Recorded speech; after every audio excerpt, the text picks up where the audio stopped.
Welcome to Military Analytics. The fate of war is determined by the strength of armies. The strength of an army is formed by brave soldiers and weapons who believe in victory. In this respect, the number of military personnel reflects the strength of the army. However, if the majority of the soldiers who make up the army do not know what they are fighting for, are reluctant, and do not believe in victory no matter how many there are, this situation shows the weakness of the army, not its strength, as in the Russian army. Armies are composed of air forces, land forces, and naval forces. Each of these elements of power is crucial in determining the fate of the war. A close observation of the developments in the Russian-Ukrainian war clearly shows that the course of the war was determined by the conflicts and the attacks of the air and ground forces. But what about the naval forces? There have been many developments in the Black Sea since Russia began its invasion of Ukraine. Russian warships have been hit, ports have been attacked, and submarine gas pipelines have been hit, all of which have dealt a heavy blow to the Russian Navy. The Ukrainian army, which is getting closer every day, jeopardizes the existence of the Russian Navy. Russian leader Vladimir Putin is losing at sea, and he is losing on land and in air. The development of the past day has once again revealed the exhaustion of the Russian military. The Russian Navy has withdrawn most of the warships from the Black Sea Fleet from its main base in Crimea. The warships were allegedly moved to a safer location. So why was this move made? What are the reservations of the Russian Navy? Let's analyze it together.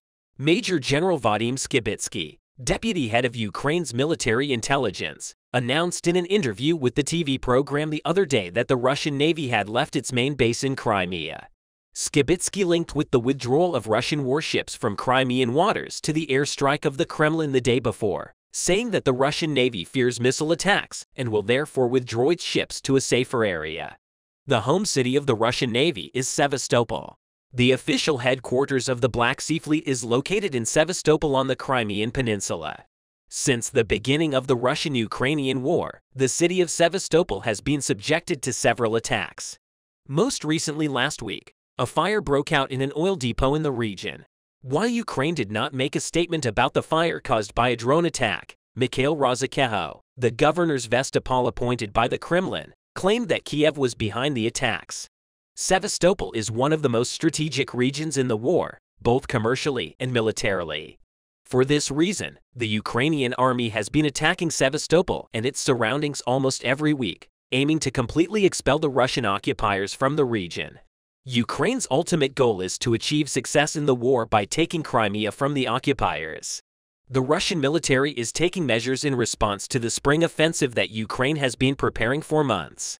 The withdrawal of warships from Crimea waters is also interpreted as a measure against Ukraine's counterattack.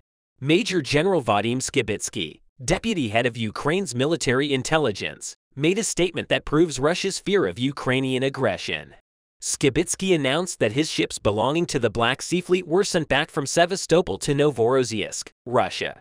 Novorossiysk is located on the eastern shore of the Black Sea in Russia's southern Kuban region, about 220 miles from Sevastopol.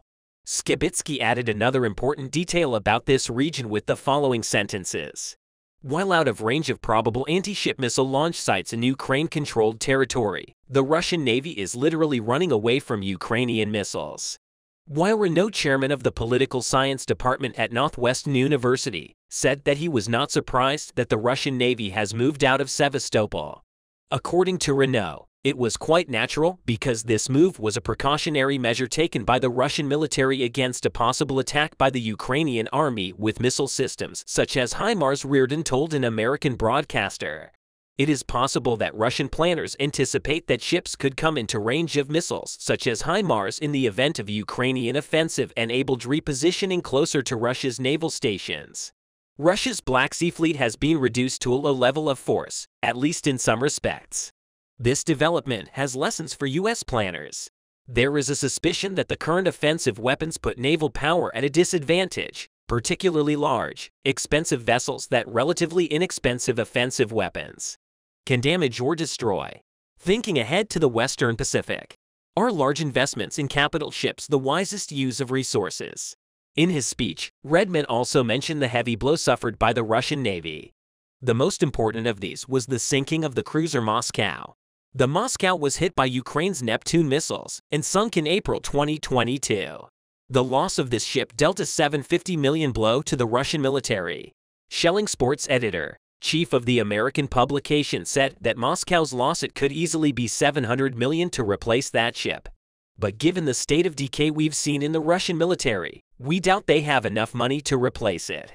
The Ukrainian army's successes in ground and air strikes are undoubtedly backed by the support of Western and European countries. The United States in particular has provided significant military support to the Ukrainian army. This support has led to the success of the Ukrainian army against the Russian invaders, so much so that the Russian invaders are suffering heavy losses at sea as well as on land and in air.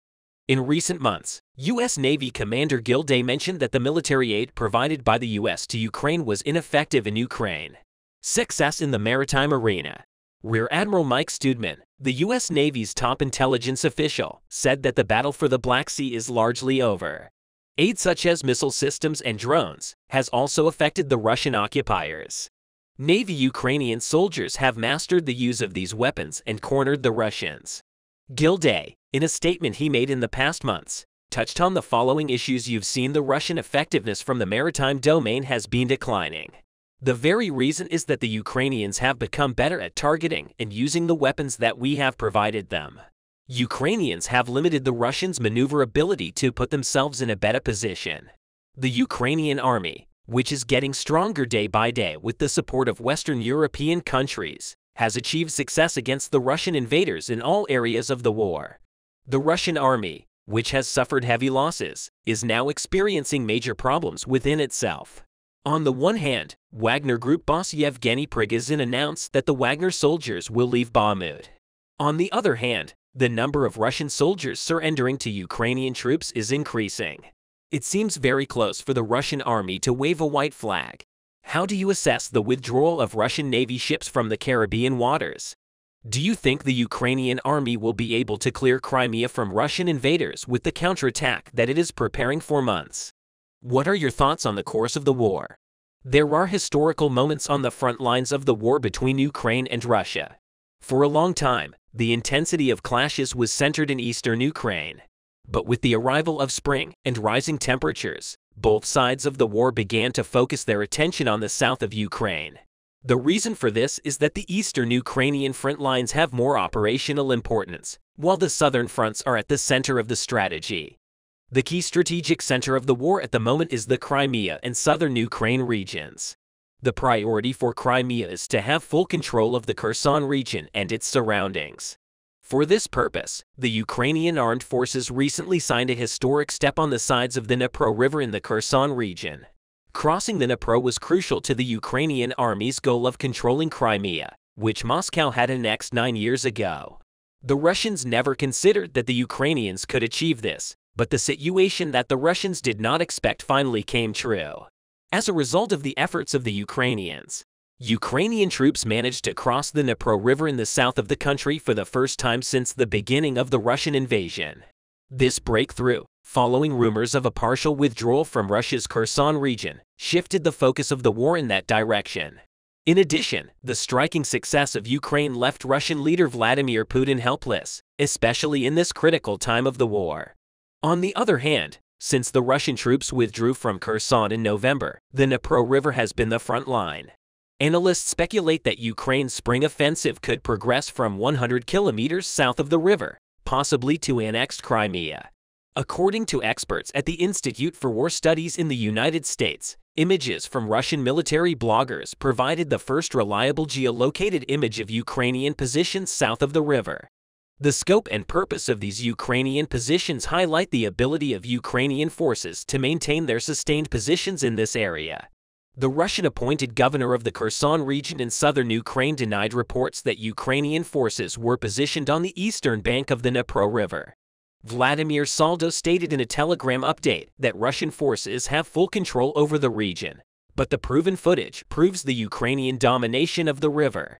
Despite all this, Saldo suggested that the images referenced by the ICW may be of Ukrainian sabotage units who managed to take a selfie along the Dnieper River before being pushed back. In response to the reports in the Ukrainian media that the establishment of certain positions marked the beginning of a counterattack, a critical statement came from the Kiev authorities. Natalia Humeniuk, spokesperson for Ukraine's Southern Operational Command, stated that the details of military operations in the Dnieper Delta could not be disclosed for operational and security reasons.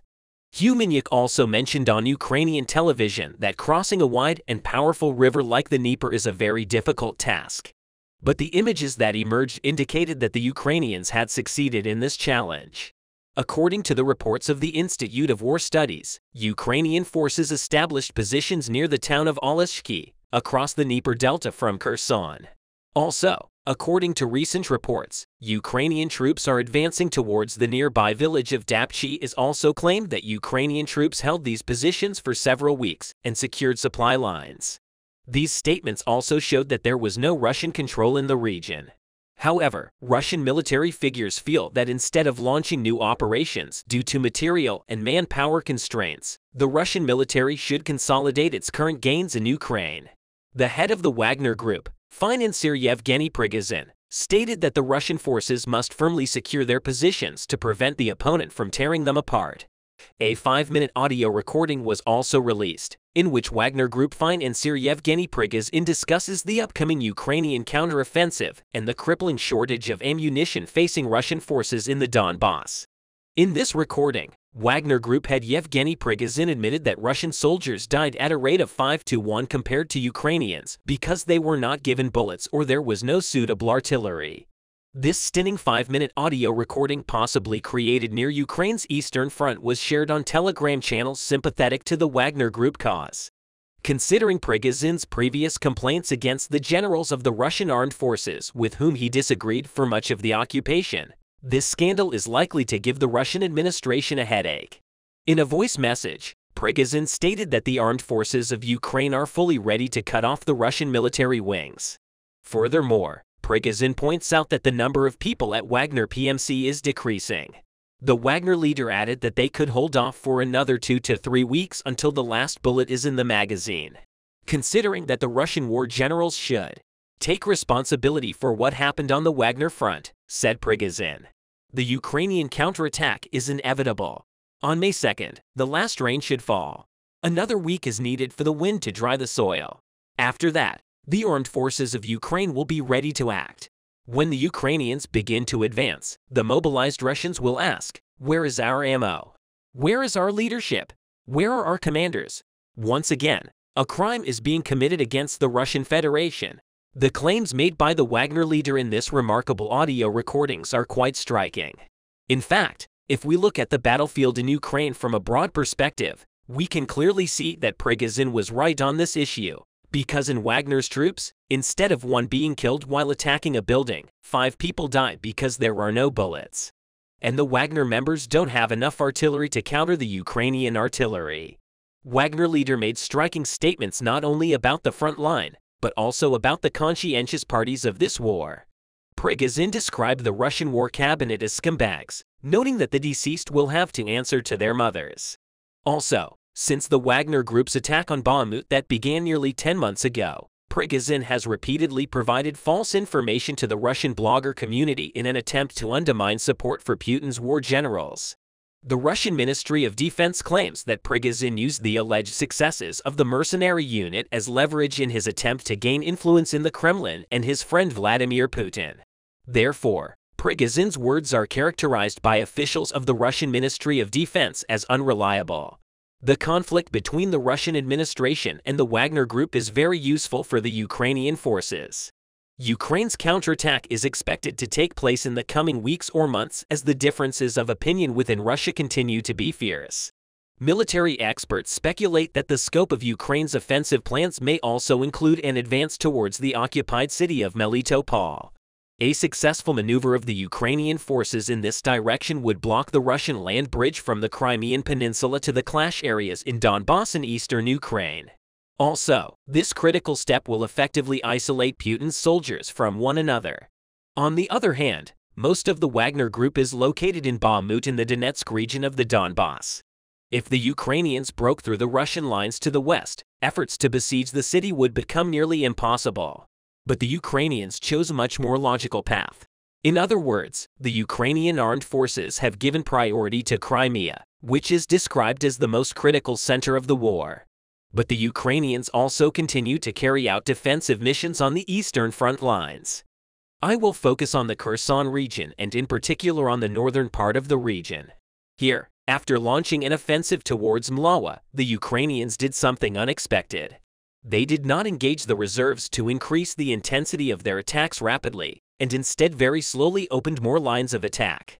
The Russians realized that this was only combat reconnaissance and understanding that they simply do not have the facilities to repel the main attack.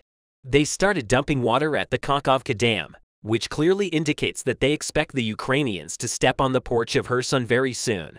Last time the Ukrainians launched their attacks from Novokamianka in the direction of Sukhanova and Milova. They passed the Kakhovka line and got around 8 kilometers deep in the region.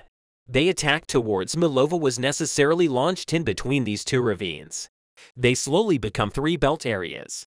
The Russians obviously leveraged the geography and prepared their defense line around 2 kilometers north of Milova. This is where the main fights have been taking place.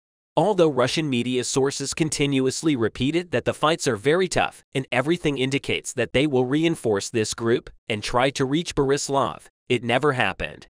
The Ukrainians did not send their reserves into battle and in turn actually did the opposite. The Ukrainians continue to relocate more and more forces to this reserves gradually. This indicates that the Ukrainians have not yet been ready for the main attack and engaged in preparation, which in some way is the opposite of an attack. Previously, the Ukrainians moved a lot of forces through Mykolaiv towards Kryvyi Rih. Russian military experts describe this move as a creation of secondary and tertiary defense lines and deep reserves as part of the preparation for a possible Russian counterattack from Snehorivka.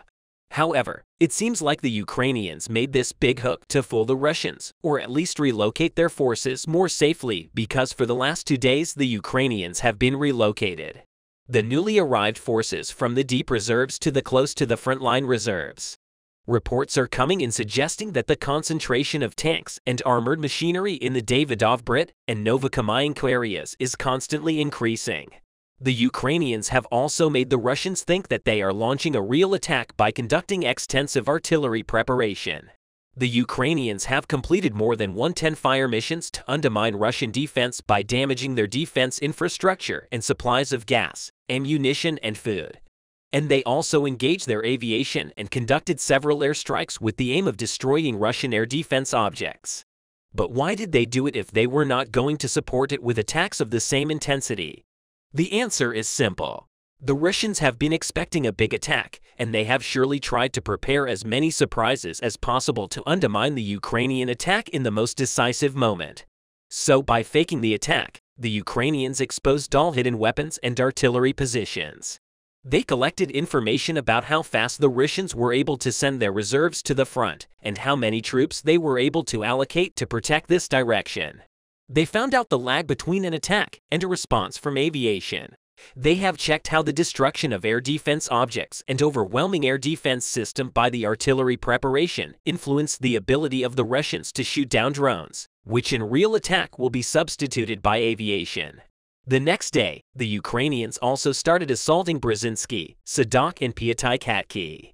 As you can see, relatively intense fights have been taking place along the whole northern front line without the engagement of reserves. This means that this is just a fierce combat reconnaissance rather than an assault, which is not surprising given that the Ukrainians are not planning to take just a few settlements. The Ukrainians are planning to make another breakthrough, and it requires very intense reconnaissance in force operations. Russian military experts are not even considering the possibility that the primary defense will standard. But people who are actually in command seem to be even less optimistic because they have started dumping water at the Kakhovka Dam. As you remember, getting to Borislav and Novokakhovka is the main objective of the Ukrainian northern group. And even though dumping water is made to ensure the security of Kherson, the main point is that if they are doing it now, it means that they do not think that they will be able to do it in the near future. There is a very high probability that in the aftermath of the actual offensive, the Ukrainians will reach Borislav. Some say we can expect it in the next 48 hours, and some say by the end of October.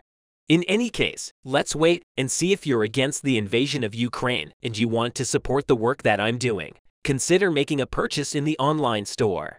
You a supporter here. You can find a lot of products with Ukrainian symbols to not only show your support for this channel, but also for Ukraine. The link to the online store is in the description.